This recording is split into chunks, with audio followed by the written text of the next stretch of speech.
শুধু ভারত বাংলাদেশ নয়, বাংলাদেশের সাথে তো অনেক দেশেরই দ্বিপাক্ষিক সম্পর্ক আছে, তাই না? অনেক দেশের সম্পর্ক আছে, কিছু দেশের সাথে হয়তো নেই, সেগুলো হয়তো ভবিষ্যতে স্থাপিত হবে।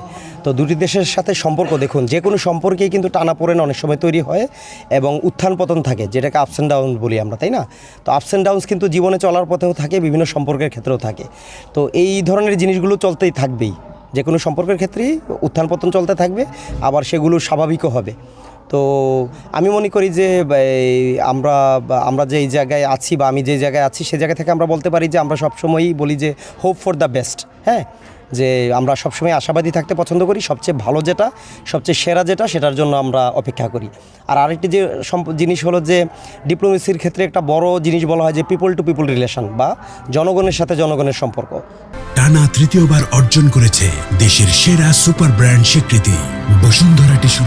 তো আমরা বিশ্বাস করি যে শুধু ভারতই নয়, পৃথিবীর যতগুলো দেশের সাথে বাংলাদেশের বা বাংলাদেশ নামক রাষ্ট্রের দ্বিপাক্ষিক সম্পর্ক রয়েছে, প্রতিটি রাষ্ট্রই জনগণের সাথে জনগণের সম্পর্ককে গুরুত্ব দিবে। সেরকমই আর কি, দুই দেশের সম্পর্ক, দ্বিপাক্ষিক সম্পর্ক ভালো হোক। আমরা আমাদের অবশ্যই পারস্পরিক স্বার্থ, হ্যাঁ, আমরা বলি যে মিউচুয়াল ট্রাস্ট, মিউচুয়াল রেসপেক্ট, হ্যাঁ, পারস্পরিক স্বার্থ, অভিন্ন স্বার্থ বা অভিন্ন সম্মান, মিউচুয়াল ট্রাস্ট, মিউচুয়াল রেসপেক্ট, নন ইন্টারফারেন্স, হ্যাঁ, অন্য দেশের উপর হস্তক্ষেপ না করা, এগুলো আমরা যারা আসলে প্রকৃত সুনাগরিক তারা নিজের দেশের প্রতি যেমন এই জিনিসগুলো মনে রাখেন, মিউচুয়াল ট্রাস্ট, মিউচুয়াল রেসপেক্ট, নন ইন্টারফারেন্স, এগুলো অন্য দেশের ক্ষেত্রেও মনে রাখেন। তো আমি মনে করি যে সেরকম মানুষ সব জায়গায় আছে, ভারতেও আছে, আমাদের দেশে আছে, সব জায়গাতেই আছে, এবং অনেকেই চায় যে দ্বিপাক্ষিক সম্পর্কটা সুন্দর হোক।